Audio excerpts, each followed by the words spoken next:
آپ نے سنا ہے نا کہ جب ہجرت حضور فرما رہے تھے اور غار ثور سے نکل کے جب مدینہ منورہ کی طرف تشریف لے جا رہے تھے تو مکے والوں نے پیچھا کیا، پیچھے لگا دیے، گھوڑے لے کے، اونٹ لے کے، سواریوں پہ سوار ہو کے لوگ چل پڑے تلاش کرنے کے لیے کہ پکڑو پکڑو۔ بڑے بڑے انعام رکھ دیے کہ جو ان کو پکڑ کے لائے گا اس کو انعام ملے گا۔ تو سراقہ بن جعثم، سراقہ ایک مشہور، ایک وہاں کا رہنے والا تھا اس علاقے کا، اس کو راستوں کا بھی پتہ تھا، ہوشیار تھا۔ اس نے پیچھا کیا اور اللہ کے رسول صلی اللہ علیہ وسلم کو دیکھ لیا کہ آپ جا رہے ہیں۔ جب دیکھ لیا تو اس نے چاہا کہ میں پکڑ لوں تاکہ مجھے انعام مل جائے، مکے والے انعام دیں گے، میں ان کو پکڑ کے لے جاؤں۔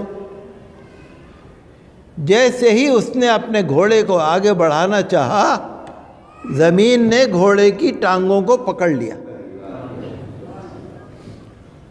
اس کی ٹانگیں زمین کے اندر، گھوڑے کی ٹانگیں زمین کے اندر دھس گئیں۔ وہ سمجھ گیا، اس نے کہا کہ آپ مجھے معاف کر دیجئے، میں اب آپ کی طرف نہیں آؤں گا، میں نہیں پکڑوں گا آپ کو۔ اس کا گھوڑا زمین سے نکل گیا، زمین نے چھوڑ دیا۔ پھر دوبارہ اس نے گھوڑا آگے بڑھانا چاہا، پھر زمین نے پکڑ لیا۔ پھر اس نے معافی مانگی تو حضور نے فرمایا، سراقہ کیا مکے والوں کے انعام کے چکر میں تو لگا ہوا ہے؟ میں تو تیرے ہاتھ میں کسریٰ بادشاہ کے ہاتھوں میں پہننے والے کنگن دیکھ رہا ہوں کہ تیرے ہاتھ میں ہے۔ وہ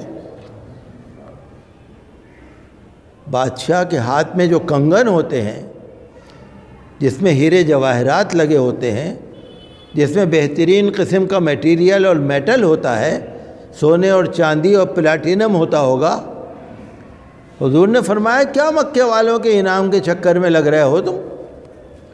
میں تو تمہارے ہاتھ میں ایران کے بادشاہ کسریٰ کے ہاتھوں میں جو کنگن وہ پہنتا ہے، میں تو تیرے ہاتھ میں وہ کنگن دیکھ رہا ہوں۔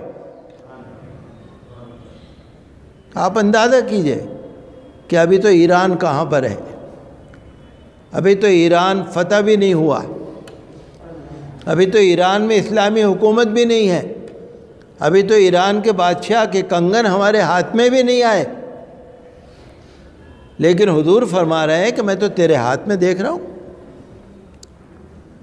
حضرت عمر فاروق رضی اللہ عنہ کے زمانے میں جب ایران فتح ہوا اور ایران کے بادشاہ کسریٰ کے کنگن جب لائے گئے، حضرت عمر نے دیکھا تو سراقہ نے کہا کہ اے خلیفۃ المومنین، یہ تو میرا حق ہے۔ حضرت عمر نے کہا ہاں تمہارا حق ہے۔ حضرت عمر نے سراقہ کو وہ کنگن پہنا دیے جو اللہ کے رسول نے سالوں سال پہلے سراقے کے ہاتھ میں دیکھے تھے۔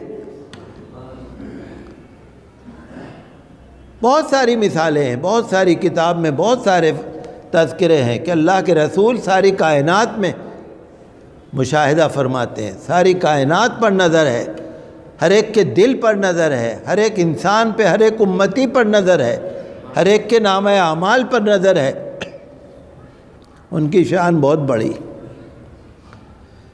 لیکن اگر کوئی سچے دل سے ان کو مان لے،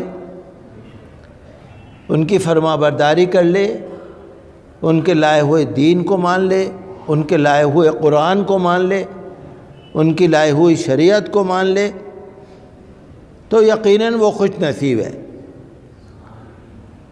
یہ ہے بات۔ میں آپ کو خالی واقعہ نہیں سنا رہا، میں آپ کو کوئی تاریخ کی کہانی نہیں سنا رہا۔ ہمارے ایک بزرگ کہا کرتے تھے کہ ہر قصے میں حصہ ہے، ہر قصے میں حصہ ہے۔ جب بھی تو تم کوئی قصہ کہانی سنو، اس میں سے جو تمہارا حصہ ہے وہ لے لیا کرو۔